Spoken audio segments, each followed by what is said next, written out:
আসসালামু আলাইকুম ওয়া রাহমাতুল্লাহি ওয়া বারাকাতুহু। প্রিয় ভাই ও বোনেরা, আপনারা দেখতে পাচ্ছেন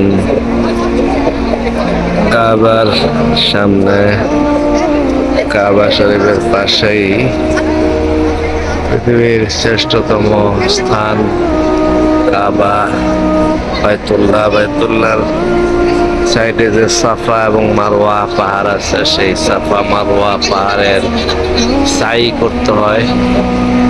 সেই সাই করার জন্যে হাজি এবং ওমরাকারীগণ সকলে এখানে, ওই পাশে হলো সাফা পাহাড় আর ওই মাথায় হলো মারওয়া পাহাড়।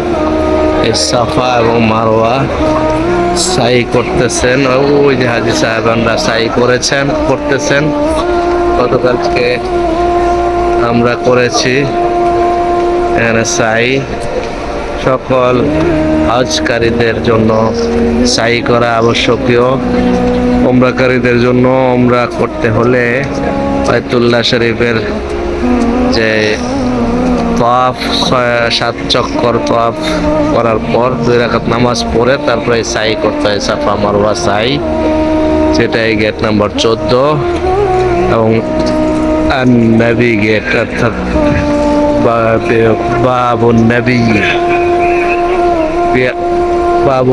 নবী করিম সাল্লাল্লাহু আলাইহি ওয়াসাল্লামের গেট এইটা। এই গেট দিয়ে নবী করিম সাল্লাল্লাহু আলাইহি ওয়াসাল্লাম সাধারণত তার ওই পিছন ওই সাইডটাতে আছে ওনার বাড়ি, জন্মভিটা। সেই তার জন্মস্থান, তার ঘর বা বসবাস করার বাড়ি থেকে ওই নামাজ আদায় করার জন্য হারামে এই গেট দিয়েই যাতায়াত করতেন। এই 14 নম্বর গেট এবং এই অংশটুকু পুরাটুকুলো পুরা হারামের থেকে একটু ভিন্ন, কালারের দিক থেকে সাদা, সবকিছু এখানে সাদা। প্রিয় ভাই বোনেরা, আপনারা দেখতে পাচ্ছেন এখানে পরিষ্কার লেখা রয়েছে, ও যে আল নবী গেট, ওয়াবাতুন নবী, নবীর গেট। অর্থাৎ এই গেট দিয়ে নবী করিম সাল্লাল্লাহু আলাইহি ওয়াসাল্লাম মসজিদুল হারামে প্রবেশ করতেন, নামাজের জন্য আসতেন এবং নামাজ আদায় আনতে এই মসজিদ, এই গেট দিয়ে বের হয়ে, এই দিক থেকে বের হয়ে ওনার ঘরে বা বাড়িতে যেতেন।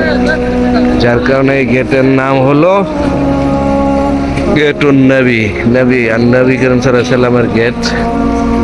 এ হলো সাফা পাহাড়, এই পাশে ওই ভিতরে দেখা যাচ্ছে।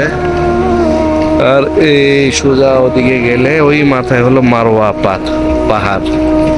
এই সাফা এবং মারওয়ার মাঝামাঝিতে নীল লাইট জ্বালানো কিছু অংশ আছে, যে জায়গাটা সাই করতে হয়, অর্থাৎ পুরুষদের জন্য কিছুটা দৌড়াইতে হয়। কিন্তু অত্যন্ত দুঃখজনক এবং আক্ষেপের বিষয়, কিছু নারী বুঝে না বুঝে পুরুষদের সাথে দৌড়ানি শুরু করে দেয়। নারীদের এত আধিক্য, নারীদের কারণে ভালোভাবে তওয়াফও করা যায় না বাইতুল্লাহতে। ওই যে ভাই বোনেরা, আপনারা দেখতে পাচ্ছেন সাফা পাহাড়, ওইটাই হলো ওই যে পাহাড় দেখা যাচ্ছে ভিতরে, সেই পাহাড়টা হলো আজ থেকে হাজার হাজার বছর আগের সেই সাফা পাহাড়, যেই পাহাড়ে এই সাফা এবং মারওয়া দুই পাহাড়ের মাঝামাঝিতে বিবি হাজেরা তার শিশুপুত্র